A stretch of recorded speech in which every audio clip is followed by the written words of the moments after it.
coming! They're coming. They're coming. They're coming. Who the hell's coming? They are coming. Yes. They come. They're coming.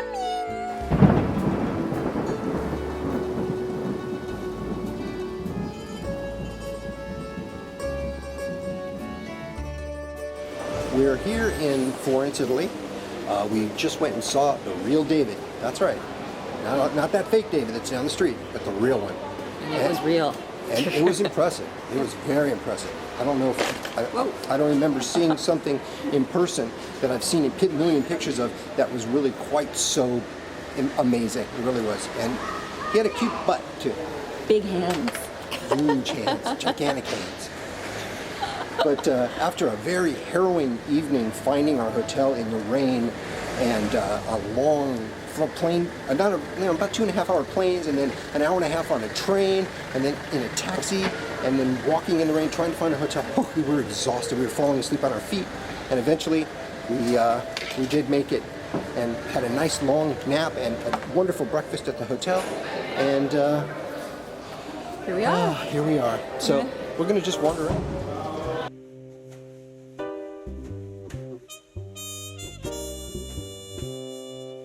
The Galleria dell'Accademia was established in the 18th century as a teaching facility for students of the adjacent Academy of Fine Arts. In the 1980s, the collection of plaster cast models by Lorenzo Bartolini was added to the museum, housed inside the 19th century room originally used as the women's ward in the ancient hospital of St. Matthew. The overseers of the Office of Works of Florence's cathedral, the Operae, had plans to commission a series of 12 large Old Testament sculptures for the buttresses of the cathedral. In 1464, the Operae contracted Agostino de Duccio to create a sculpture of David. He only got as far as beginning to shape the legs, feet, and torso, and roughed out some drapery and probably put a hole between the legs.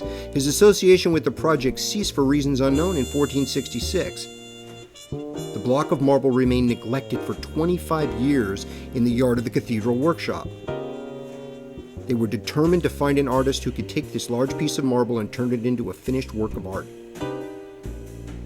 Though Leonardo da Vinci and others were consulted, it was Michaelangelo, only 26 years old, who convinced the Operae that he deserved the commission. On 16 August 1501, Michelangelo was given the official contract to undertake this challenging new task. He began carving the statue early in the morning on 13th of September, a month after he was awarded the contract. He would work on the massive statue for more than 2 years.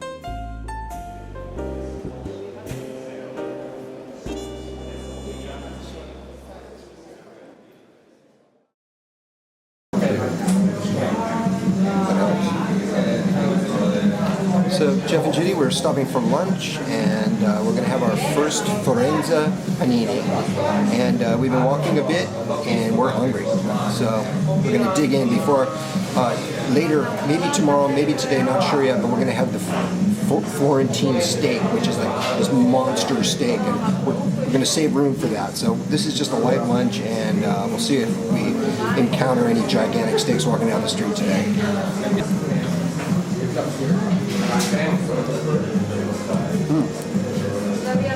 Arugula, cheese, salami, crunchy bread, fresh, delicious, really good.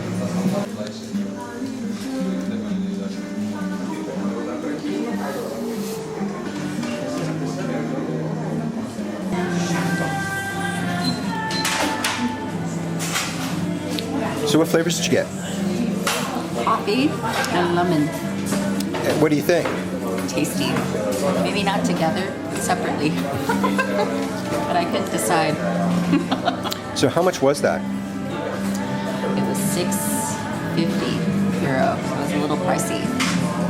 But it's pretty big.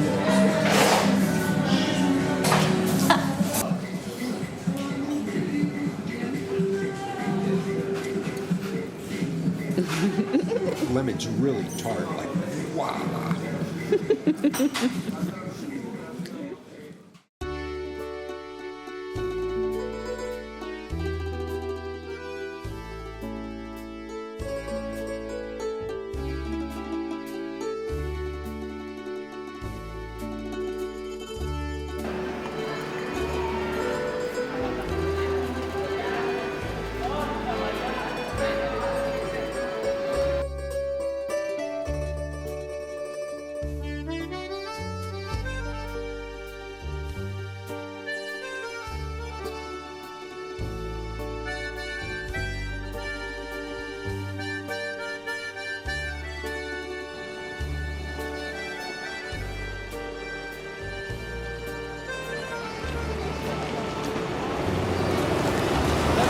what bridge we're on, but it's beautiful. Oh, the rain's kind of stopped, and now we can get a good look at the city with a little bit more light, and around every corner it's just another painting. Just amazing. I like it. It's very nice.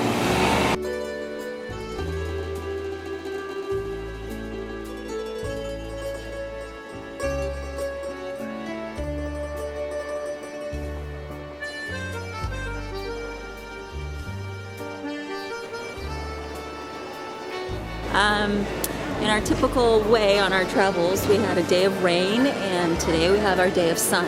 So we're actually going to go back to some of the sites we saw yesterday and really kind of take them in a little bit better without the rain. So we're headed in the general direction of the Pretty Palace, and on the way we'll see a few things. So come and join us.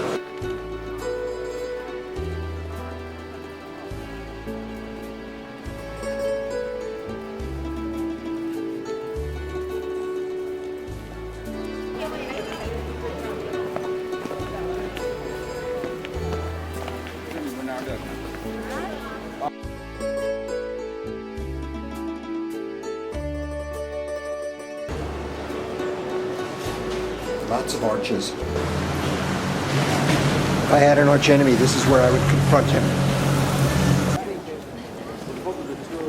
So this is the Pitti Palacio, one of the homes of Lorenzo de' Medici, I believe. Is that right? Mm-hmm. And there's costumes here. There's clothing of the period. There's great artwork in some of the rooms, and I believe that some of the rooms are furnished in the original furniture that the Medicis were used to having. And there's also a huge gardens in the back, Boboli Gardens in the back. So let's go take a check.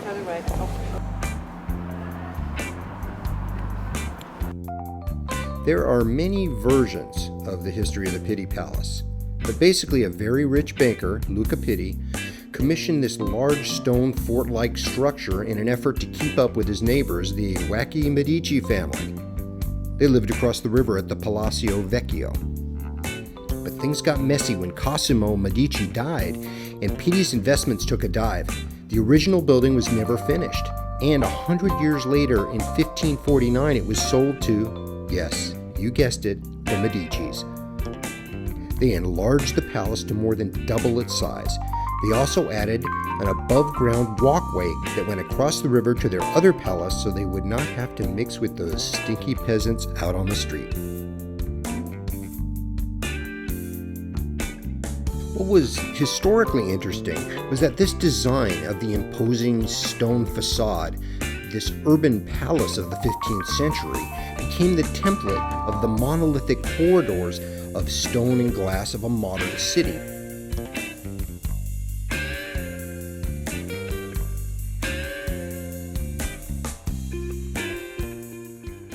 You know, there's these huge gardens called the Boboli Gardens, and we just walked through them.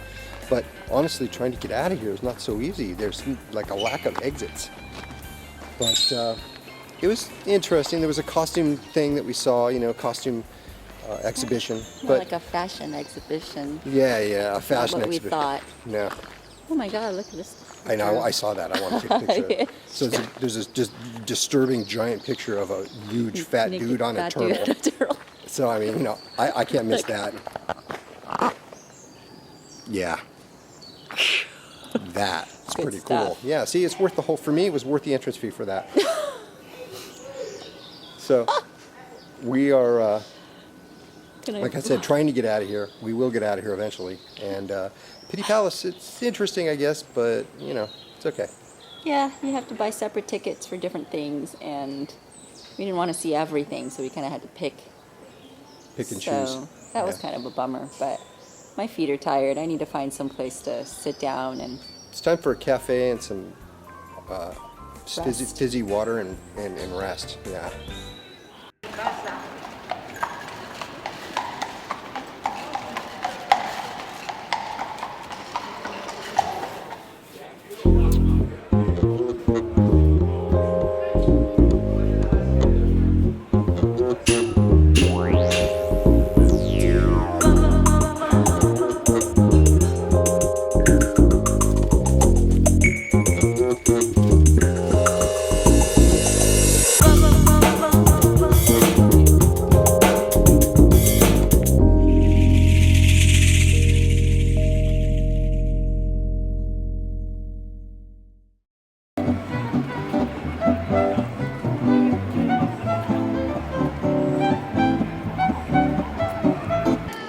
just came out of Santa Croce, and it's a beautiful, beautiful church. It was only €6 to get in, so if you're ever in Florence, it's a great place to visit. It's the final resting place of Michaelangelo, Galileo, and Machiavelli, and their tombs are just amazing. The sculptures and the frescoes and the lighting in there was just beautiful.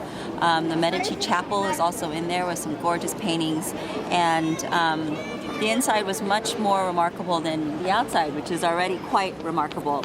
And as you see, there's a Star of David on the top of this church because it was a Jewish architect that designed the facade on the outside. However, he could not be buried inside the church with all the other famous people in there because he's Jewish, and they buried him under the porch. So, but his Star of David is right there. Good job. He was here. The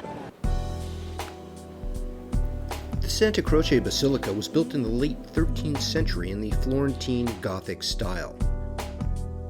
There are 16 different chapels inside, and it's the largest Franciscan church in the world.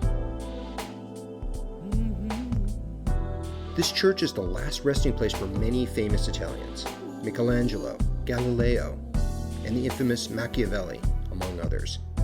The poet Dante has a memorial here, but he's buried elsewhere as he was exiled from Florence. My favorite stories about Michelangelo, however. He died in Rome, and he had a tomb built for him in the Church of the 12 Holy Apostles.